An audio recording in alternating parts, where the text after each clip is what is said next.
మీ videos చూశాను. మీ garden నిజంగా ఎంత బాగుందో. 10 సంవత్సరాల ముందు నాకు ఇంట్లో ఫామ్ హౌస్ క్రియేట్ చేసుకోవాలి, నేను తయారు చేసుకోవాలనే ఒక ఆలోచనతోని ఇది ఇంతవరకు వచ్చిందండి. అది ఏమేం మొక్కలు ఉన్నాయి మీ దగ్గర? చాలా రకాలు ఉన్నాయి. ఎక్కడ చూసినా గ్రీన్ గ్రీన్ గ్రీన్. ఎప్పుడు నేను పచ్చదనం, అలా నన్ను అడవిలో వదిలేస్తే వెళ్ళిపోవాలన్నంత ఆ థాట్లోనే ఉంటాను నేను. మీ టెర్రస్ గార్డెన్లో బాగా నచ్చింది మినీ విలేజ్ కాన్సెప్ట్. నేనే సిమెంట్తోని అన్ని బాల్స్ చేసుకొని బావిని మొత్తం నేనే కట్టుకున్నాను. మార్నింగ్ ఒక లుక్ ఉంటుంది మీ గార్డెన్, నైట్ టైం చూస్తే ఇంకొక లుక్ కనిపిస్తూ ఉంటుంది. నైట్ డిన్నర్ కానీ అక్కడ పైన టెర్రస్ మీద వెళ్తే లైట్స్ ఉంటాయి, అవి కూడా ఒక బాటిల్స్లో ఉంటాయి.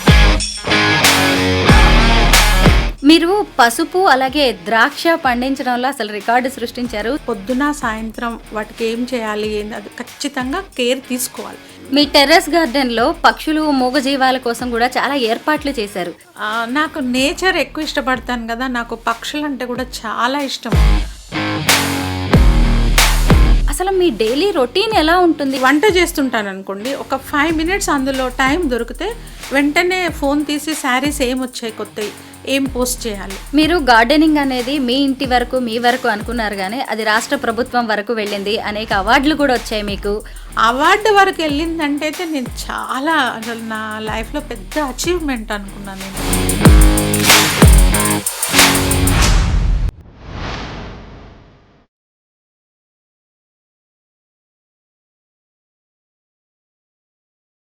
అందరికీ నమస్కారం. నేను Swaroopa Potlapalli. Welcome to iDream. Concrete jungle లాంటి మహానగరాల్లో ఇంట్లో 4 మొక్కలు పెంచుకోవడమే గగనమైపోతుంది. అలాంటిది తన ఇంటినే అడవిగా మార్చేశారు హైదరాబాద్కు చెందిన కొత్తపల్లి శోభ గారు. ఆమెకు గార్డెనింగ్ అంటే ఎంతో ఇష్టం. తన తోటలో లేని మొక్కంటూ ఉండదు. అంతేకాదు తన క్రియేటివిటీతో ఆ మిద్దె తోటలోనే ఒక విలేజ్ని కూడా సృష్టించేశారు. ఆవిడ గార్డెన్కి వెళ్తే ఉదయం ఒక రకంగా కనిపిస్తుంది, ఈవినింగ్ ఇంకో రకంగా కనిపిస్తుంది. పైగా ద్రాక్ష, పసుపు పండించడంలో రికార్డు సృష్టించి పలు అవార్డులు కూడా గెలుచుకున్నారు. తన ఇంటినే ఫామ్ హౌస్గా మార్చేసిన కొత్తపల్లి శోభ గారు ప్రస్తుతం నాతో పాటు ఉన్నారు. ఆవిడతో మాట్లాడదాం. మేడం నమస్తే. నమస్తే అండి. మీ వీడియోస్ చూశాను. మీ గార్డెన్ నిజంగా ఎంత బాగుందో. అసలు ఆ డిజైనింగ్ కూడా ఎంతో అందంగా ఉంది. గార్డెనింగ్ మీద మీకు ఇంట్రెస్ట్ ఎలా కలిగింది? ఇంత అందంగా గార్డెన్ని ఎలా తీర్చిదిద్దుకున్నారు?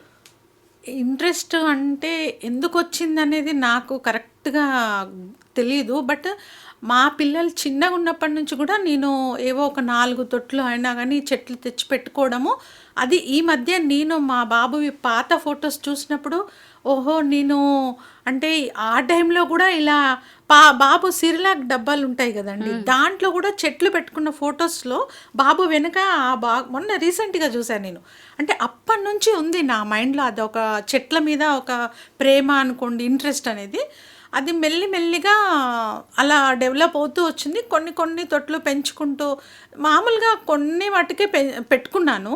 ఒక 10 ఇయర్స్ నుంచి మాత్రము మేము బోయినపల్లిలో సొంత ఇల్లు కట్టుకున్న తర్వాత, ఒక 10 సంవత్సరాల ముందు నాకు ఇంట్లో ఫామ్ హౌస్ క్రియేట్ చేసుకోవాలి, నేను తయారు చేసుకోవాలనే ఒక ఆలోచనతోని ఇది ఇంతవరకు వచ్చిందండి. అది ఏమేం మొక్కలు ఉన్నాయి మీ దగ్గర? పండ్ల మొక్కలు, కూరగాయల మొక్కలు చాలా బాగున్నాయి. క్రీపర్స్ అయితే ఇంకెంత అందంగా ఉన్నాయో. చాలా రకాలు ఉన్నాయి. ఇది అది అని కాదు, నేను ఫస్ట్ స్టార్ట్ చేసింది ఫామ్ హౌస్ కోసం కాబట్టి క్రోటాన్స్కి ఎక్కువ ఇంపార్టెన్స్ ఇచ్చాను నేను.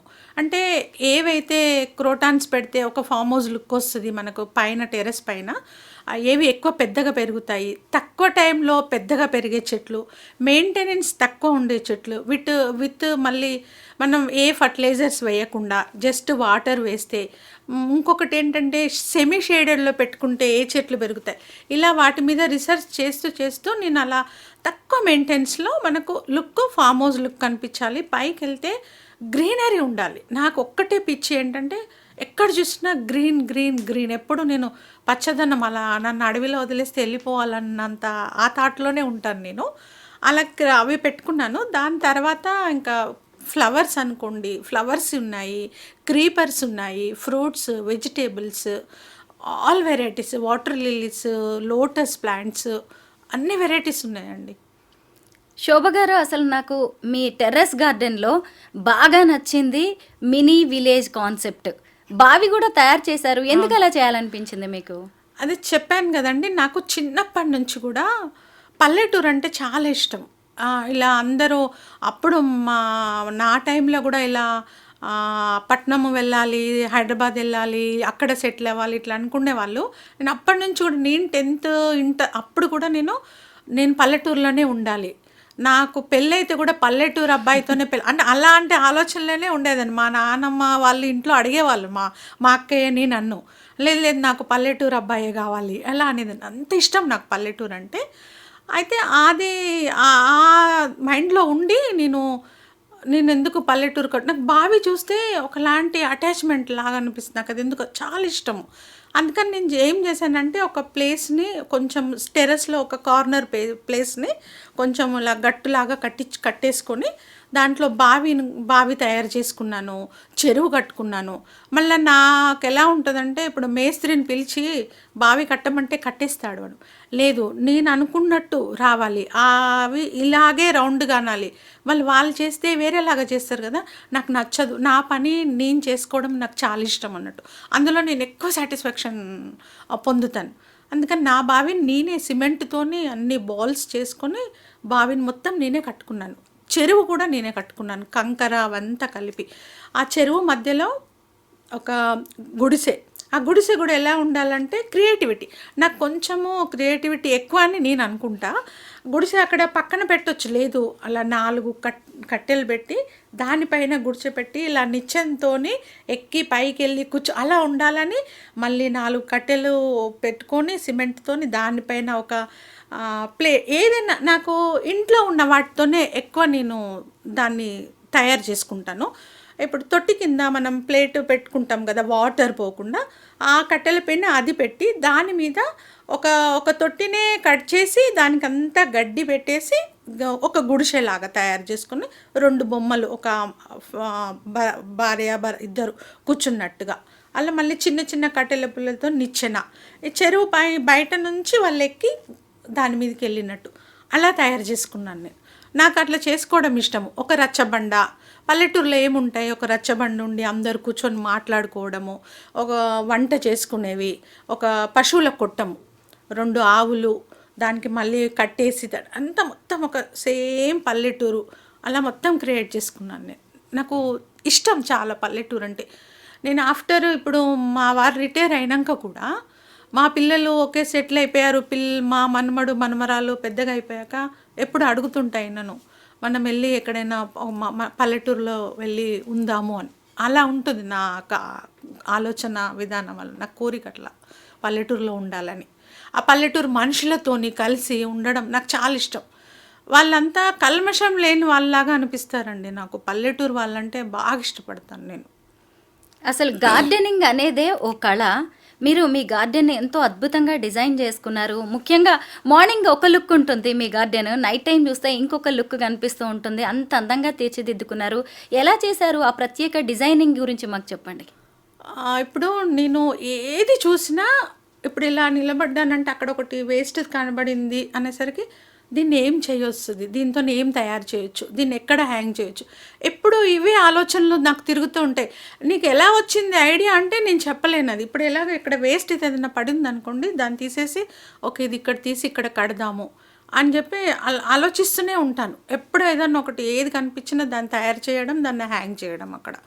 ఇప్పుడు నైట్ టైంలో మనము నైట్ డిన్నర్ కానీ అక్కడ పైన టెర్రస్ మీద వెళ్తే లైట్స్ ఉంటాయి, అవి కూడా ఒక బాటిల్స్లో ఉంటాయి. ప్లస్ నేను ఇంకొకటి చెప్తాను, నాకు ఐడియాస్ కూడా ఎలా వస్తాయంటే, నేను ఎక్కడికి వెళ్ళినా, ఏ హోటల్కి వెళ్ళినా, బయట ఎక్కడ వెళ్ళినా ఎప్పుడు అవే అబ్జర్వ్ చేస్తూ ఉంటాను. వాళ్ళు కొత్తగా ఏం పెట్టారు, ఎలా కట్టారు, అరే ఇదేదో బాగుంది, దీన్ని మనము డబ్బులు పెట్టకుండా ఎలా తయారు చేసుకోవచ్చు, అట్లా వాటితోనే నేను అలా క్రియేటివిటీ చేస్తూ ఉంటాను. ఏది కనిపిస్తే దాంతో అలా మొత్తం గార్డెన్లో. మీరు పసుపు అలాగే ద్రాక్ష పండించడంలో అసలు రికార్డు సృష్టించారు. సహజంగా ద్రాక్ష అంత ఈజీగా పండదు కదా! మన వెదర్‌కి ఎక్కువగా రాదు క్రాప్ అనేది. అలాంటిది మీరు కేజీల కొద్దీ పండించేస్తున్నారు పసుపు, ద్రాక్ష. ఎలా సాధ్యమైంది? వీటికి సంబంధించి ప్రత్యేక జాగ్రత్తలేమన్నా తీసుకుంటారా? అవునండి. పండ్లు, కూరగాయలు పండించడము ఒక ఎత్తు. అది ఏందంటే, మనం భూమిలో పండించడము ఓకే. ఎవరైనా భూమి కాబట్టి భూమి సారవంతమైన మట్టి ఉంటది. దానికి పోషకాలు మనం ఎక్కువ ఇవ్వకున్నా న్యాచురల్‌గా అది మట్టి నుంచి తీసుకుంటది చెట్టు. దానికి పెద్దగా పెరగడానికి కూడా అవకాశం ఉంటది. అలాంటి చెట్లను మనము ఒక టెర్రస్ పైన ఒక చిన్న తొట్టిలో పెట్టి మనం ఒక క్రాప్ తీసుకోవాలి అంటే చాలా జాగ్రత్తలు తీసుకోవాలి. చాలా కష్టపడాలి కూడా. అంటే ఇప్పుడు కష్టపడాలని చెప్తే అందరూ భయపడుతుండొచ్చు. కానీ కష్టం అంటే అలా అని కాదు. దానికి టైం ఇవ్వాలి మనం. గార్డెనింగ్ అనేది కంపల్సరీ చిన్న పిల్లలను ఎలా చూసుకుంటామో అలా వాటిని మనము పొద్దున, సాయంత్రం వాటికి ఏం చేయాలి ఏంది అది ఖచ్చితంగా కేర్ తీసుకోవాలి. తీసుకోకుండా మాత్రం క్రాప్ రాదండి. టెర్రస్ పైన విషయం చెప్తున్నాను నేను. భూమిలో విషయం అయితే ఎలా పెట్టినా వచ్చేస్తాయి అవి. స్పెషల్‌గా అయితే మనం చెట్టు తెచ్చుకునే దగ్గర నుంచి క్రాప్ వచ్చే వరకు ఒక్కొక్క చెట్టుకు ఒక్కొక్క టైం ఉంటుంది క్రాపింగ్ రావడానికి. ఇప్పుడు కూరగాయలు అనుకోండి, 3 నెలలకు మనకు పంట చేతికొస్తది. పండ్ల చెట్లవైతే ఒక్కొక్క చెట్టుకు ఒక్కొక్క విధానం ఉంటుంది. 1 ఇయర్ వెయిట్ చేయాల్సి వస్తుంది పంట చేతికి రావడానికి. ఇప్పుడు మామిడి చెట్ల రకాలు ఉన్నాయి. అవి కొన్ని 6 నెలలకే కూడా క్రాప్ వచ్చేవి ఉంటాయి. ఇప్పుడు ఈ గ్రేప్స్ చెట్టు విషయంకి వస్తే మనము మొక్క తెచ్చుకున్నప్పుడే ఇప్పుడు నర్సరీలో కూడా తెచ్చుకున్న చెక్ చేసుకోవాలి. ఏంటంటే గ్రాఫ్టెడ్ మొక్కని తెచ్చుకోవాలి కంపల్సరీ. అంటు కట్టే విధానం అంటారండి.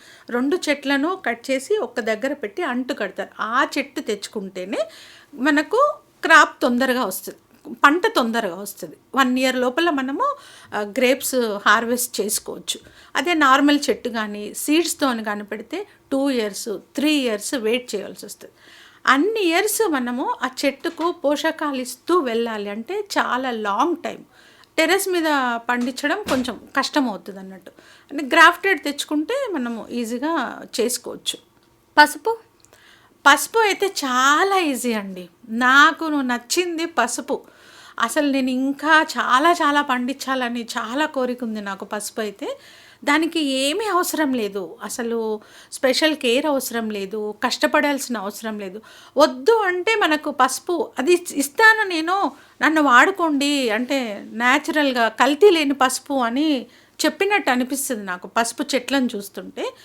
మనము ఇప్పుడు తింటున్న ప్రతి ఒక్కటి కూడా కల్తీ. ఏ ఫ్రూట్స్ కానివ్వండి, కూరగాయలు కానివ్వండి, అంతా కల్తీ. అలాంటివి మనం కొన్నైనా మన ఇంట్లో లేడీస్ కొంచెం కష్టపడితే కొద్దిగా మనం టైం వాటికి ఇస్తే కొన్నైనా మనము వాటిని అవాయిడ్ చేయొచ్చు, పండించుకోవచ్చు ప్రయత్నం చేస్తే. ఇది ఇలా కొన్ని చెప్పడానికే నా యూట్యూబ్ ఛానల్ ద్వారా కొన్ని వీడియోస్, చాలా తక్కువ వీడియోస్ పెడతాను. కానీ మెయిన్ ఇన్ఫర్మేషన్ ఉన్న వీడియోస్ అయితే పెడతాను. పసుపు ఏం లేదండి, మనం పచ్చి పసుపు దుంపలు ఉంటాయి కదా, తీసుకెళ్ళి ఒక 4 టబ్బులలో పెట్టేసుకుంటే జస్ట్ 2-3 రోజులకు ఒకసారి వాటర్ ఇచ్చినా సరిపోతుంది. పసుపు ఏంటంటే ఎక్కువ వాటర్ అవసరం ఉండదు దానికి. మనకు సంవత్సరానికి ఒక చిన్న ఫ్యామిలీకి సరిపోయేంత పసుపు ప్రతి ఒక్కరూ ఈజీగా పండించుకోవచ్చు. పసుపు యాంటీబయాటిక్, నిరోధక శక్తి, మన ఏమంటారు చర్మ సౌందర్యానికి కూడా అన్నిటికీ చాలా బాగా పనిచేస్తుంది కాబట్టి అది ఈజీగా పెంచుకోవచ్చు. దాని గురించే ఇంకా ఎక్కువ అవేర్నెస్ ప్రోగ్రామ్స్ చేయాలని, అందరికీ చెప్పాలనేది నా ఉద్దేశము.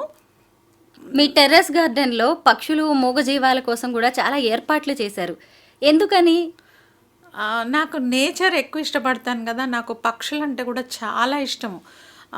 వాటికి ఫుడ్ పెట్టడము, వాటర్ పెట్టడము, వాటికి వచ్చి కూర్చోవడానికి అన్ని గూళ్ళలాగా తయారు చేసి పెట్టడము, ఇవన్నీ చేస్తూ ఉంటా. ఎప్పుడు నాకు ఎక్కడ అవి కనిపించినా, అవి పిల్లలు పెట్టినా వాటికి కేర్ తీసుకోవడము చాలా చేస్తాను. నాకు చాలా ఇష్టం పక్షులు అంటే కూడా. ప్లస్ నేను ఈ మధ్య ఏంటంటే పక్షులకు నీళ్లు పెట్టే పాట్స్ తొట్లు ఉంటాయి కదండి, అవి వాళ్ళు ఇస్తున్నారంటే తీసుకొచ్చి విల్లాలో అందరికీ నేను తెప్పించి పంచాను అన్నట్టు. వాటర్ పెట్టండి పక్షులకని. మన పిట్టలు చాలా తగ్గిపోతున్నాయి కదా, నాకు అదొక అనిపిస్తుంది, అరే అన్నీ వెళ్ళిపోతున్నాయి, ఉండట్లేదు, కొంతమందన్నా ప్రయత్నం చేస్తే మళ్ళీ వాటిని రప్పించుకోవచ్చు. అవి రావాలి అంటే చెట్లు ఉండాలి, ప్రతి ఇంట్లో చెట్లు ఉంటే పక్షులు అవ్వంతట అవే వస్తాయి.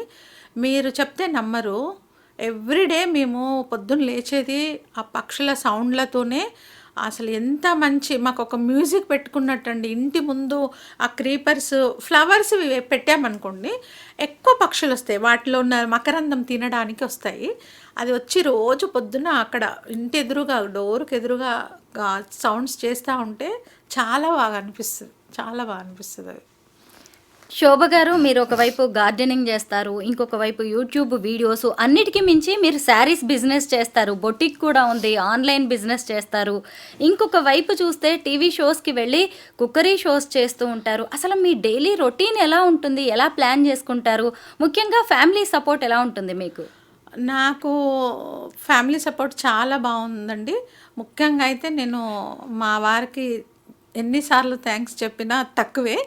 గార్డెనింగ్ విషయంలో అయితే టోటల్ ఆఫ్ హెల్ప్ తనదే ఉంటుంది. ఎందుకంటే లేడీస్ మనము గార్డెనింగ్లో ఎక్కువ పని చేయడము, ఆ మట్టి మోయడము, ఆ తొట్లు లేపి ఇటు పక్క అటు పెట్టడము మనం చేసుకోలేము. అదే ఓకే, ఎవరన్నా సర్వెంట్ ఉన్నారు, పని వాళ్ళతో చేయించుకుంటే పర్వాలేదు, అలా అలా హ్యాండిల్ చేసుకోవచ్చు. ఇక్కడ మగవాళ్ళ హెల్ప్ లేకుండా చేయడం కష్టం అని నాకైతే అనిపిస్తుంది. 100% మా వారి హెల్ప్ నాకు ఎప్పుడూ ఉంటుంది గార్డెనింగ్ విషయంలో. నేను ఎన్ని పనులు చేసినా ఏ పనికి ఆ పనికి కొంచెం ఒక వంట చేస్తుంటాను అనుకోండి, ఒక 5 minutes అందులో టైం దొరికితే వెంటనే ఫోన్ తీసి శారీస్ ఏమొచ్చాయి కొత్తవి, ఏం పోస్ట్ చేయాలి ఈరోజు, అది చూసుకోవడం, ఆర్డర్స్ ఏమొచ్చాయి, మళ్ళీ ఒక వేరే గార్డెనింగ్ చేసి ఆ టైంలో ఏం చేయాలి, ఇలా ఏ టైంలో కూడా నేను వేస్ట్ చేయకుండా ఆ టైంని యూజ్ చేసుకుంటూ ఉంటాను. ఎంత బాధలోనూ నువ్వండి, నా రొటీన్ వర్క్స్ మాత్రం నేను నెగ్లెక్ట్ చేయను. మీరు గార్డెనింగ్ అనేది మీ ఇంటి వరకు, మీ వరకు అనుకున్నారు, కానీ అది రాష్ట్ర ప్రభుత్వం వరకు వెళ్ళింది, అనేక అవార్డులు కూడా వచ్చాయి మీకు. అవన్నీ చూసినప్పుడు ఏమనిపిస్తూ ఉంటుంది? ఇంకా బాగా చెయ్యాలి, ఇంకేదైనా చేయాలని కొత్తగా అనిపిస్తుందా? చాలా.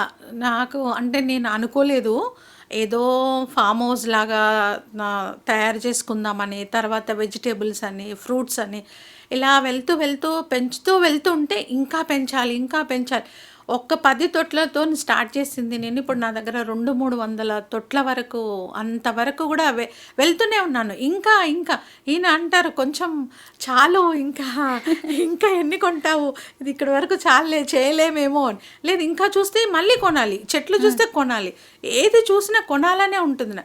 నేను అది పెడతానా పెట్టనా ఏం చేస్తాను అది తర్వాత విషయం. ఫస్ట్ అయితే ఇంటికి తెచ్చుకోవాలి. ఎక్కడ ఏ కొత్త రకం చెట్టు కనబడ్డా, ఏ కొత్త వెరైటీ పార్ట్స్ కనబడ్డా ఫస్ట్ ఇంటికి తెచ్చుకొని తర్వాత ఓకే, ఫస్ట్ తెచ్చుకున్నాను కదా చాలు, ఐఎమ్ హ్యాపీ, అలా ఉంటుంది. చెట్లు చూస్తే మాత్రం కంట్రోల్ అవ్వను నేను. ఇంతవరకు వెళ్తుందని నేను అనుకోలేదు అసలు. ఏదో నార్మల్గా స్టార్ట్ చేశాను. వీడియోస్ యూట్యూబ్లో పెడతారని కూడా నాకు తెలియదు ఫస్ట్లో, అసలు ఇలా పోస్ట్ చేయొచ్చు అని కూడా తెలియదు. ఇలా చెప్తూ ఉంటే, ఒకరొకరు చెప్తూ ఉంటే యూట్యూబ్లో పోస్ట్ చేయడము, దాని ద్వారా టీవీ ఛానల్స్ వరకు, హెచ్ఎం టీవీ, ఏమన్నా ఈటీవీలో ప్రోగ్రామ్స్ రావడము, దాని ద్వారా అందరికి తెలియడం, అవార్డు వరకు వెళ్ళిందంటే అయితే నేను చాలా, అసలు నా లైఫ్లో పెద్ద అచీవ్మెంట్ అనుకున్నాను నేనైతే. చాలా హ్యాపీగా అనిపించిందండి. ఇంకా ముందుకు ఇంకా వెళ్ళాలి అని ఉంది, చూడాలి ఎంతవరకు చేయగలుగుతాననేది. శోభ గారు, మీది ఒక విల్లా, 200 గజాలకి పైగా ఉండే పెద్ద ఇల్లు కాబట్టి మీరు టెర్రస్ గార్డెన్ పెంచుకున్నారు. అందరికీ ఈ అవకాశాలు ఉండవు, పైగా అపార్ట్మెంట్స్లో ఉంటారు, చిన్న బాల్కనీలో కూడా మొక్కలు పెంచుకోవడం కష్టం. అలాంటి వాళ్ళకి మీరు ఎలా చెప్తారు? గార్డెనింగ్ విషయంలో ఏవైనా సజెషన్స్ ఇస్తారా? అయితే చాలామంది కూడా బాధపడేది, అపార్ట్మెంట్స్లో ఉండేవాళ్ళు చాలామంది అంటారు అలాగే మేము పెంచుకోలేమని. వాళ్ళు ఏం చేయాలంటే సెమీ షేడెడ్ కానీ, మనకు 2-3 అవర్స్ ఎండ ఎక్కడ పడుతుందో చూసుకొని, కొన్ని సెమీ షేడెడ్లో పెరిగే చెట్లు చాలా ఉన్నాయండి, చాలా అంటే కూరగాయలలో కూడా ఇప్పుడు పాలకూర కానివ్వండి, మెంతి కూర, పుదీనా, కొత్తిమీర ఇలా అన్నీ ఒక 2-3 అవర్స్ ఎండబడితే మనం అవి పెంచుకోవచ్చు. ఇంకా అవి కాకుండా క్రోటాన్స్ అట్లా అయితే ఇండోర్ ప్లాంట్స్ ఎన్నైనా పెట్టుకోవచ్చండి. దానికసలు బాధపడాల్సిన అవసరమే లేదు. కానీ వాటరింగ్ అనేది మెయింటైన్ చేయాలి కంపల్సరీ. ఇండోర్ ప్లాంట్స్ పెట్టుకున్నప్పుడు వాటికి ఒక సిస్టమేటిక్గా వాటర్ ఇవ్వడము. ఎక్కువ వాటర్ ఇచ్చినా చచ్చిపోతాయి, ఎండ ఉండదు, నీళ్ళ తడి ఎక్కువై వేళ్ళు కూలిపోవడము, ఆకులు ఎల్లో కలర్ అయ్యి పడిపోవడము.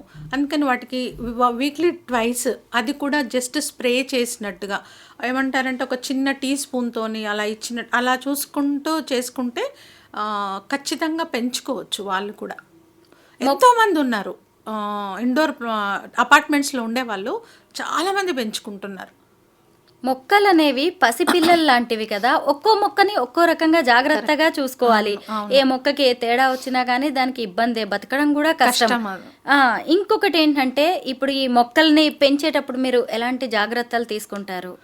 ఇప్పుడు మనం అంటే కెమికల్స్ ఏమైనా వాడతారా లేదంటే మొత్తం న్యాచురల్ ఫార్మింగ్ చేస్తారా? ఇప్పుడు మాకు అవార్డ్స్ వరకు వెళ్ళాము మేము అంటేనే అర్థము వితౌట్ కెమికల్స్, ఆర్గానిక్ ఫుడ్, ఏ కెమికల్స్ మందులు వాడకుండా పండిస్తున్నాం కాబట్టి మేము ఇక్కడ వరకు గవర్నమెంట్ వరకు కానీ రైతు నేస్తం ఛానల్ అవార్డు ఇవ్వడం, అదంతా ఆర్గానిక్ ఫుడ్ గురించి నేను చెప్పేది.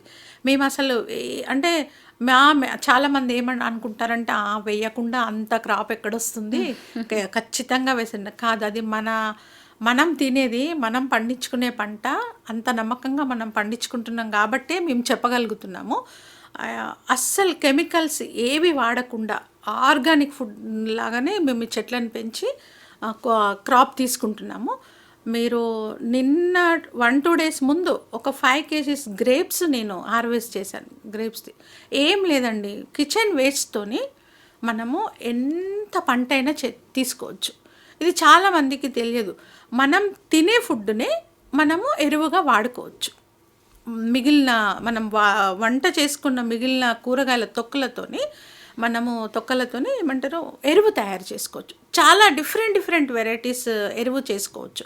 అదొక్కటి తెలుసుకోగలిగితే చెత్తబుట్టలో వేసే బదులు తీసుకెళ్ళి ఆ మట్టిలో వేస్తే అదే మళ్ళీ మనకు ఫుడ్ ఇస్తుంది చెట్టు. అది ఆ కేర్ అంతవరకు చేసుకొని కొన్ని పాటిస్తే మనము పంట చేతికి తీసుకోవచ్చు. కాకపోతే ఒక్కొక్క చెట్టుకు ఒక్కొక్కలాగా ట్రీట్ చేయాల్సి వస్తుంది. ఇప్పుడు చిన్న పిల్లలు ఉన్నారు, వాళ్ళని మనము ఎంత జాగ్రత్తగా చూసుకుంటాము, బట్ వాళ్ళు చెప్పగలుగుతారు నాకు నొప్పేస్తుంది, నాకు ఈరోజు ఫుడ్ ఎక్కువైంది నాకు అని. కానీ ఈ చెట్లు చెప్పలేవు, మనం అర్థం చేసుకోవాలి, వాటిని చూస్తే తెలిసిపోతుందండి.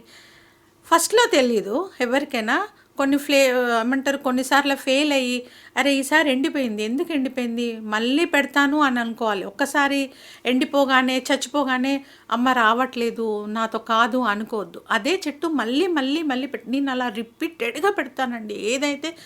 ఏదైతే నేను ఫెయిల్ అవుతానో దాన్ని మళ్ళీ తెచ్చి పెడతాను. మళ్ళీ ఎందుకైంది ఇలా ట్రై చేస్తా, ఇంకోలాగా ట్రై చేస్తా. అలా వెళ్తుంటే మా సొల్యూషన్ దొరికిపోతుంది, మనకు తెలిసిపోతుంది. 4 రోజులైతే అరే 2 days కింద నీళ్ళు ఎక్కువ పోసా అందుకే ఇలా అయింది, ఇంకా 2 days ఇప్పుడు కొంచెం తక్కువ పోయాలి, అరే అవేంటారు ఫర్టిలైజర్ ఎక్కువ ఇచ్చాను, అలా మనకు ఐడియా వచ్చేస్తుందండి. ఒక్కొక్క చెట్టు మీద ఒక ఐడియా వస్తుంది. వాటరింగ్ విషయంలోనే కొంచెం జాగ్రత్తగా ఉండాలి. ఎక్కువ పోయడం కానివ్వండి, మొత్తంగా 2-3 రోజులు పోయకుండా ఉండడం కానీ అట్లాంటివి చేయకూడదు అంట. మీ టెర్రస్ గార్డెన్లో పండే వెజిటేబుల్స్, ఫ్రూట్స్ అన్నీ మీ ఫ్యామిలీకి సరిపోతాయా లేదంటే బయట నుంచి కూడా కొంటూ ఉంటారా? లేదండి, ఇప్పుడు మామూలుగా ఎలా అంటే మనకు సరిపోయన్ని బయట కొనకుండా పండించాలంటే నేను అందరికీ కూడా ఈ వీడియో ద్వారా కూడా ఒకటి నాకు తెలిసినంత చెప్దాం అనుకుంటున్నాను. ఫస్ట్ మనకు సరిపోయేంత కొన్ని అయినా సరిపోతే చాలు అన్న ఉద్దేశం కొద్దీ స్టార్ట్ చేస్తూ వెళ్తే దాంట్లో సక్సెస్ అవుతూ ఉంటే ఇంటికి సరిపోయన్ని పండించుకోవచ్చు, చాలా మట్టుకు పండించుకోవచ్చు. కానీ అదొక ప్రణాళికతోని వెళ్ళాలి. ఇప్పుడు ఒక టమాటా పంట మనకు చేతికి రావాలంటే 3 months పడుతుంది. 3 monthsలో ఒక 4-5 కిలోల టమాటాలు వస్తాయి. అవి ఎన్ని రోజులు వాడుకుంటాం మనం? ఒక 10 days 15 daysలో అయిపోతుంది. మిగతా ఈ 3 నెలలు, మిగతా 2 నెలలు ఎలా మరి? అట్లా కరెక్ట్గా ప్లాన్ చేసుకోవాలంటే ఒక్కొక్క పంట ఒక 10 టబ్బులు టమాటా ఒక 10, వంకాయ ఒక 10 టబ్స్, బెండకాయలు ఒక 10 టబ్స్, ఇలా అన్నీ ఒక ప్లాన్గా ఒకటి పెట్టిన తర్వాత 10 డేస్ తర్వాత ఇంకొకటి, మళ్ళీ ఒక 15 డేస్ తర్వాత ఇంకొక 2 టబ్, అలా పెట్టుకుంటూ వెళ్తే ఇది అయిపోయిన తర్వాత ఇంకోటి రెడీ అవుతుంది. ఒక్క కరెక్ట్ ప్లానింగ్తో వెళ్తే బయట కొనే అవసరం లేకుండా పండించుకోవచ్చు. అంటే గ్యాప్ ఇచ్చి వెయ్యాలంటారా? గ్యాప్ ఇచ్చి వేయాలి, కొంచెం గ్యాప్ ఇచ్చి 1 మంత్ వేయాలి. తర్వాత 15 డేస్ తర్వాత గ్యాప్ ఇచ్చి వేసుకోవచ్చు. ఎక్కువ టబ్స్ పెట్టుకోవాలి. మొత్తం బయట కొనొద్దు అనుకుంటే మాత్రము మొత్తం ఒక ఎక్కువ టబ్స్లో వేసుకుంటే మనకు సరిపోయేవన్నీ వస్తాయి. మీ గార్డెన్ లో ఉన్న గింజల్ని కావచ్చు, మొక్కల్ని అందరికి ఇస్తూ ఉంటారా మీరు? ఇస్తానండి, చాలా. నాకు పెంచడం ఒక ఇష్టం అయితే పంచడం ఇంకెక్కువ ఇష్టం. నేను యాక్చువల్ ఎక్కువ మటుకు పెంచండి పంచండి అనే నినాదం ఎక్కువ నా ఛానల్లో చెప్తూ ఉంటాను. మీరు కూడా చెట్లు పెంచండి, నలుగురికి పంచండి అని. అది చాలా సాటిస్ఫాక్షన్ ఇస్తుంది. మీరు నమ్మరు, నేను వండుకోకుండా కూడా మా విల్లాలో అందరికీ ఇచ్చేస్తాను. ఇప్పుడు నా 5 కిలోల గ్రేప్స్ వస్తే అందరికి ఇచ్చేసాను. మొత్తం విల్లాలో మొత్తం అందరికి, పక్కన వాళ్ళకి, మా ఫ్రెండ్స్కి అందరికి పంపించేస్తాను. చాలా ఇష్టం. మనం చేసే పని నలుగురితో పంచుకుంటే ఎక్కువ ఆనందం అనిపిస్తుంది. నాకైతే అలా అనిపిస్తుంది. శోభ గారు, ఇస్తాను, విత్తనాలు కూడా ఇస్తాను, అన్నీ కలెక్ట్ చేసుకుంటాను. కటింగ్స్ ఉంటాయి కదా, మనం చెట్లు కట్ చేసినప్పుడు ఆ మొక్కలు కూడా, అవి కూడా ఇస్తాను నేను. శోభ గారు, మనము ఎంత మంచి పని చేసినా, మన ఇంటి పని చేసుకున్నా సరే మనల్ని విమర్శించే వాళ్ళు తప్పకుండా ఉంటారు మన చుట్టుపక్కల. అలాంటి విమర్శలకి మీరు ఎలాంటి సమాధానం చెప్తూ ఉంటారు? ఎందుకంటే కొంతమంది ఖచ్చితంగా అంటారు, ఎందుకు ఇంత కష్టపడతావు, అవసరమా, తగ్గించుకో అని చెప్పి. అంటే మనం మంచి చెప్పినట్టుగానే ఉంటది కానీ కొంత వెనక్కి లాగే ధోరణి కనిపిస్తుంది. అలాంటి వాళ్ళకి మీరు ఏం సమాధానం చెప్తారు? నేను ఎవరు అన్ని విమర్శించినా, ఎంత వద్దనుకున్నా, నాకు నచ్చింది, నా మనసు తృప్తికి, నాకు ఆనందాన్ని ఇచ్చేది నేను ఖచ్చితంగా చేస్తానండి. పట్టించుకోను వాళ్ళు అన్నా పర్వాలేదు. నేను కరెక్ట్ చేస్తున్నాను అనుకున్నప్పుడు మాత్రము ఎవరి మాట వినను. మీరు అన్నది అది 100% కరెక్ట్.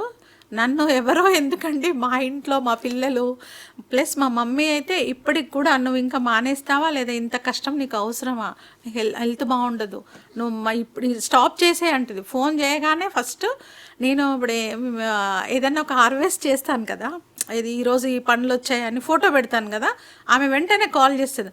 మళ్ళీ హార్వెస్ట్ చేసావంటే నువ్వు చెట్టు పెట్టినవు పెంచుతున్నావు అనే కదా అర్థము, మళ్ళీ స్టార్ట్ చేసావా అని లిటరల్గా ఇంకా తిట్టేస్తుంది మమ్మీ అయితే. వద్దు, ఎందుకు అని. చాలామంది నీకు అవసరమా ఇంత ఎందుకు అనే వాళ్ళు చాలామంది ఉన్నారండి. కానీ నేను ఎప్పుడూ అవి తీసుకోలేదు.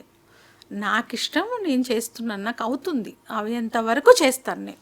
మనం న్యాచురల్గా పెంచిన ప్లాంట్స్ నుంచి వచ్చే వెజిటేబుల్స్తో చేసే వంటకి, బయట నుంచి కూరగాయలు కొని చేసే వంటకి తేడా ఏంటి చెప్పండి? చాలా తేడా ఉంటుంది. అది మనము చేసినప్పుడు, తిన్నప్పుడు ఆ ఫీల్ తెలుస్తుంది మనకు. ఆకుకూరలు అయితే నేను ఎక్కువ ఫీల్ అయింది ఆకుకూరల విషయంలో. పాలకూర అండి, ఇట్లా వెళ్ళి టెర్రస్ పైకి వెళ్ళి ఫ్రెష్గా తెంపి కోస్తుంటే కూడా, మీరు వంకాయలు అవి కోస్తే కూడా ఆ చాకుతో కోస్తున్నప్పుడు ఆ ఫ్రెష్నెస్ తెలుస్తుంది. లేతగా ఉంటాయి కూరలు అయితే, చాలా టేస్ట్ ఉంటాయండి, చాలా డిఫరెంట్. మనం స్పెషల్గా మసాలాస్ అవి ఇవి ఇంగ్రీడియంట్స్ ఎక్కువగా వేయాల్సిన అవసరం లేదు. మనకు మార్కెట్లో ఉన్న కూరగాయలు మన దగ్గరికి రావడానికి తెంపిన తర్వాత ఎన్ని రోజుల తర్వాత మన దగ్గరికి వస్తాయి? నేను అనుకుంటాను మళ్ళీ మనం ఫ్రిడ్జ్లో పెట్టి మళ్ళీ ఎన్ని రోజులకు, ఒక 10 రోజులు ఖచ్చితంగా. అది తెంపిన తర్వాత 10 రోజులకు తింటాం అంటే ఎంత ఇది ఎంత ఫ్రెష్గా ఉంటుంది, అదెంత ఫ్రెష్ ఉంటుంది. చాలా ఫ్రెష్గా ఉంటాయి, చాలా టేస్టీగా కూడా ఉంటాయండి, చాలా బాగుంటాయి చెప్పడానికైతే. అయితే ఇది ఈ మధ్య నేను ఇంకోటి చెప్తాను. మా మనమరాలు 8 months, ఆమె పుట్టిన తర్వాత ఇప్పుడు నాకు ఇంకెక్కువ అన్నీ ఇలా తెంపి ఫ్రెష్ పెట్టాలి తనకి, కెమికల్ వేసిన ఫుడ్ పెట్టొద్దు అని, ఇంకా ఎక్కువ పండించాలని ఆలోచన వస్తుంది నాకు. గ్రేట్ అండి. ఈ ఏజ్లో మీరు ఒకవైపు శారీస్ బిజినెస్ చేస్తున్నారు, ఇంకొక వైపు గార్డెనింగ్ చేస్తూ ఉన్నారు. అంటే ఎక్కడ కూడా మీరు ఖాళీగా ఉండట్లేదు, ఎప్పుడు బిజీగానే ఉంటారు. కానీ శోభ గారు, ఈ రోజుల్లో చాలా మంది ఆడవాళ్ళు ఏం కష్టపడతాంలే అన్నట్టుగా జస్ట్ పిల్లల్ని చూసుకోవడం, భర్తకి లంచ్ బాక్స్ ఇవ్వడం, ఇదే పెద్ద పని అన్నట్టుగా ఫీల్ అవుతున్నారు. అలాంటి వాళ్ళకి మీరు ఏమన్నా చెప్తారా? నేను ఖచ్చితంగా చెప్తాను ఈ గురించి. చాలామంది ఈ జనరేషన్ పిల్లలు కానీ ఇంకా చాలామంది కానీ ఇంటి పని చేసుకొని అదే పిల్లల్ని పంపించేసరికి వాళ్ళు అబ్బా చాలు మాతో అవతలేదు అనుకుంటారు. అలా ఎప్పుడూ అనుకోవద్దు. మనము చేయాలనుకుంటే ఎంత పనైనా చేయొచ్చండి. ఎవరికైనా సాధ్యం కాదు అనేది ఏదీ లేదు. ఏదైనా చేయొచ్చు.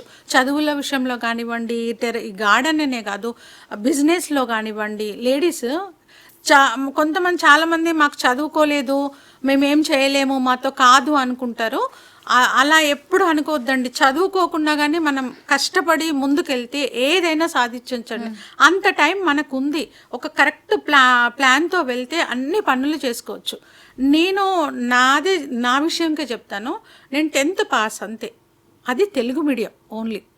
దాంతోనే నాకు అసలు ఒక ఇంగ్లీష్ పదము చదవడానికి రాకపోయేది. తెలుగు మీడియం స్కూల్ కాబట్టి అప్పుడు ఎప్పుడు 86లో 10th నేను. రాకపోతే నేను అలా చూస్తూ అవి నేర్చుకుంటూ ఇప్పుడు ఆన్లైన్లో ఇన్స్టాగ్రామ్లో ఆర్డర్స్ తీసుకుంటూ ఇంగ్లీష్లో మెసేజెస్ చేసే స్టేజ్కి అది మనకు దృఢమైన సంకల్పం ఉండాలి. చెయ్యాలి, నేను చేయగలను అనేది పెట్టుకుంటే ఏదైనా చేయొచ్చండి. చదువుతో కానీ దేంతో కానీ సంబంధం లేదు. శోభ గారు, మీది ఏ ఊరు, ఎక్కడ పుట్టి పెరిగారు? మీది వ్యవసాయ కుటుంబమా? లేదండి, మాది వ్యవసాయ కుటుంబం కాదు. మాది నిజామాబాద్. నిజామాబాద్లో పుట్టి పెరగడము అంతది. ఆఫ్టర్ మ్యారేజ్ నేను హైదరాబాద్కి వచ్చాను. మాది వ్యవసాయంది కాదు, ఏమి కాదు, నార్మల్ మిడిల్ క్లాస్. 10th వరకు చదువుకున్నాను, పెళ్ళైపోయింది, ఇక్కడికి వచ్చాను. పిల్లలు ఎప్పుడైతే కొంచెం స్కూల్కి వెళ్ళడం స్టార్ట్ చేశారో అప్పటి నుంచి నేను ఏం చేయాలని స్టిచ్చింగ్ నేర్చుకొని దాని నుంచి బోటిక్ ప్లస్ శారీస్ బిజినెస్ చేస్తూ దాన్ని డెవలప్ చేసుకుంటూ వచ్చాను. 20 years నుంచి బిజినెస్ రన్ చేస్తూనే ఉన్నాను. దాంతోపాటు ఇవన్నీ పనులు కూడా చేస్తాను, టెర్రస్ గార్డెన్ అవన్నీ. హస్బెండ్ ఏం జాబ్ చేసేవారు? ఆయన సపోర్ట్ మీకు ఎలా ఉంటుంది? ఆయన ఇరిగేషన్ డిపార్ట్మెంట్లో ఇంజనీర్, సివిల్ ఇంజనీరు. ఆయన అన్ని దాంట్లో ఆయన ఫుల్ సపోర్ట్ ఉంది నాకండి. ఆయన సపోర్ట్ చేశారు కాబట్టే నేను ఇక్కడ వరకు వచ్చాను. థ్యాంక్ యూ శోభ గారు. అసలు మీ టెర్రస్ గార్డెన్ గురించి తెలుసుకుంటుంటే కడుపు నిండినట్టుగా అనిపిస్తుంది. పంటలు మీరు పండిస్తుంటే మాకు కడుపు నిండినట్టుగా ఉందన్నమాట.